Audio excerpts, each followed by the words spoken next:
கொள்கையா? அதுனப்பா kilo என்ன விலை என்னன்னு கேட்குற அளவுக்கு அப்படி ஒரு கட்சியை ஒன்று நடத்திக்கிட்டு அந்த கட்சியினுடைய தலைவர் தமிழ்நாட்டு முதல்வர் சொல்றாரு, நமக்கு கொள்கை இல்லையா? எப்படி? நமக்கு கொள்கை இல்லையா? பிறப்புக்கும் எல்லா உயிருக்கும்னு ஒரு அடிப்படை கோட்பாட்டை நம்ம கட்சியினுடைய ஒரு முக்கிய கோட்பாட்டை அறிவிச்ச நமக்கு கொள்கை இல்லையா? எல்லாருக்கும் எல்லாமும் கிடைக்கணும், சமூக நீதி கிடைக்கணும், அந்த சமூக நீதி உண்மையான சமூக நீதியா இருக்கணும், சாதி வாரி கணக்கெடுப்பு நடத்தணும்னு ரொம்ப ஸ்ட்ராங்கா சொன்ன நமக்கு கொள்கை இல்லையா?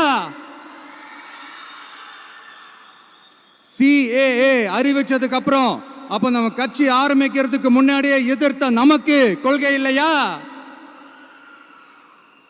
வகுப்பு சட்டத்தை எதிர்த்து உச்ச நீதிமன்றத்துக்கு முதல்ல போன நமக்கு கொள்கை இல்லையா?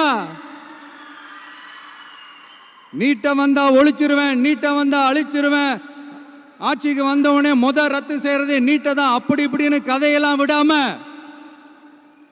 கல்விய மாநில பட்டியலில் சேர்க்கணும்னு சொன்னதோட மட்டும் இல்லாம அதுக்கு ஒரு இடைக்கால தீர்வை சொன்ன நமக்கு கொள்கை இல்லையா? சமத்துவம் சம வாய்ப்புன்னு ரொம்ப ஸ்ட்ராங்கா சொன்ன நமக்கு கொள்கை இல்லையா?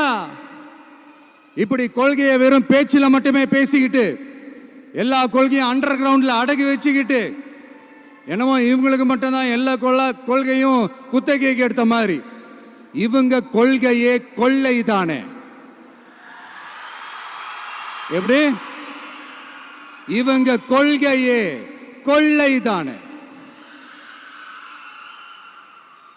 இதெல்லாம் மக்களுக்கு யாருக்கும் தெரியாதுன்னு நினைச்சிட்டு இருக்கீங்களா?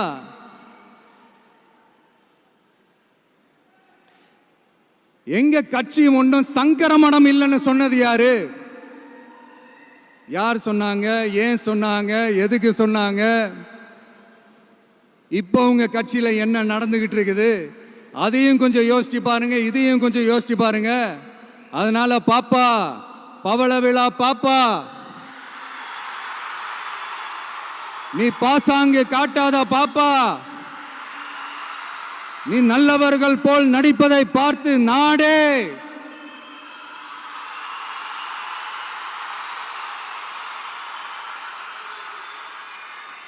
பாப்பான்னு சொன்னோம். அப்ப கூட பாத்தீங்கன்னா பாப்பான்றது ரொம்ப ஆசையா பாசமா சாஃப்டா தான் சொன்னோம். அதையே நீங்க அதிர்ச்சியா எடுத்துக்கிட்டீங்கன்னா அதுக்கு நாங்க என்ன பண்றது? அதே நீங்க விமர்சனம்னு சொன்னீங்கன்னா நாங்க என்ன பண்றது?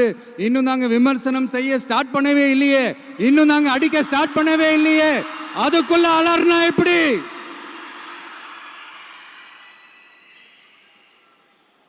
அதனால உங்க அரசவை புலவர்கள் யாராவது இருந்தாங்கன்னா கர்ச்சீஃப் எடுத்து அவங்க கண்ணீரை துடைத்து விடுங்கள்.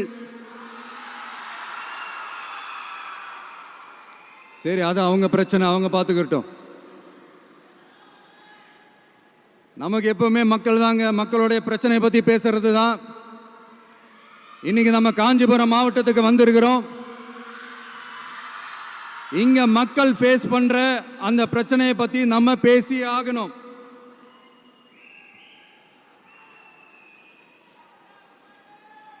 இந்த காஞ்சி மண்ணை வாழ வைக்கிற ஜீவ நதி பாலாறு, உயிர் நதி பாலாறு. இந்த மக்களோட உயிரோடவும் ரத்தத்தோடும் கலந்து ஓடுவது பாலாறு. அந்த பாலாறை இன்னைக்கு பெரியார் பெயரையும் அண்ணா பெயரையும் சும்மா பேருக்கு வச்சுக்கிட்டு ஆட்சி நடத்துறவங்க என்ன பண்றாங்க தெரியும்ல? சுரண்டிட்டாங்க, கொள்ளையடிச்சிட்டாங்க, நாசம் பண்ணிட்டாங்க, மோசம் பண்ணிட்டாங்கன்னு இன்னும் என்ன வேணாலும் சொல்லலாம். ஆக மொத்தம் அழிச்சிட்டாங்க.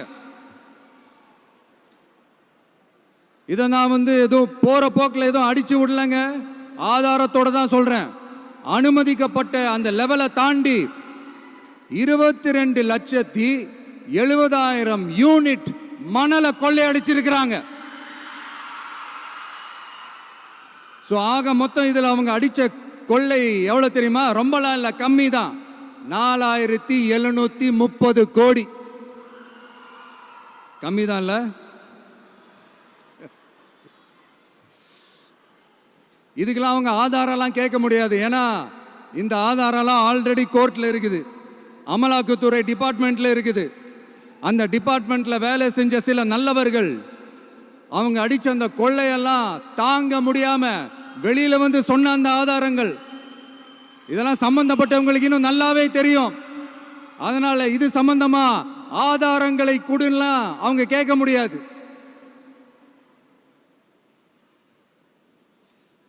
மணலை கொள்ளையடிச்சா நீர்நிலைகள் அழியும், ஏரி குளம் கண்மாய் எல்லாம் அழியும்.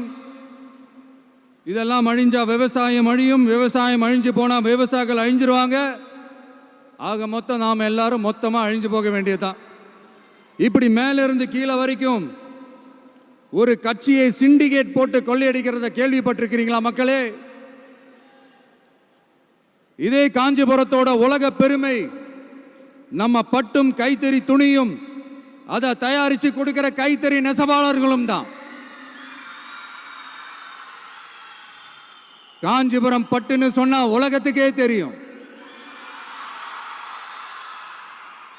ஆனா அதை தயாரிச்சு கொடுக்கிற நெசவாளர்கள் நிலை என்ன தெரியுமா? வறுமை, துன்பம், கந்துவட்டி கொடுமை. பட்டு கைத்தறிக்கு கூட்டுறவு சங்கங்கள் இருக்கு, பருத்தி கைத்தறிக்கும் கூட்டுறவு சங்கங்கள் இருக்கு. சுமார் 40,000 பேர் அதில் உறுப்பினர்களாக இருக்கிறாங்க. அது போக சாய தொழில், தறிப்பட்டறை தொழில் இதை நம்பி 40,000 குடும்பங்கள் இருக்கு. ஆனால் அவங்களோட ஒரு நாள் கூலி எவ்வளவு தெரியுமா?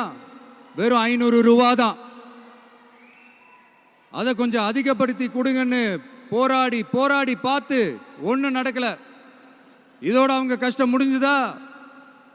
வடகிழக்கு பருவமழை அந்த 500 ரூபா கூலிக்கு வேட்டு வச்சிடுச்சு. எப்படி விவசாயிகள் டெல்டா மாவட்டங்களில் மழையால் பாதிக்கப்பட்டாங்களோ, அவங்கள கண்டுக்காம எப்படி இந்த அரசாங்கம் கைவிட்டுடுச்சோ, அதே மாதிரி தான் நம்ம கைத்தறி நெசவாளர்களும் மழையால் பாதிக்கப்பட்டிருக்கிறாங்க. அடுத்து இந்த காஞ்சிபுரம் மாவட்டத்தோட பஸ் ஸ்டாண்டு 60 வருஷத்துக்கு முன்னாடி கட்டினதான். அண்ணா அவர்கள் ஆட்சிக்கு வந்தப்போ கட்டியிருப்பாங்க போல. அது இன்னும் புதுப்பிக்க கூட முடியாம கேட்டா என்ன சொல்லுவாங்க? அந்த லேண்டு வந்து கேஸில் இருக்குது. இல்லை, நான் கேட்குறேன், ஒரு கவர்மெண்ட்னால வேற ஒரு நல்ல இடத்தை தேர்வு செஞ்சு ஒரு பஸ் ஸ்டாண்ட் கட்டி தர முடியாதா?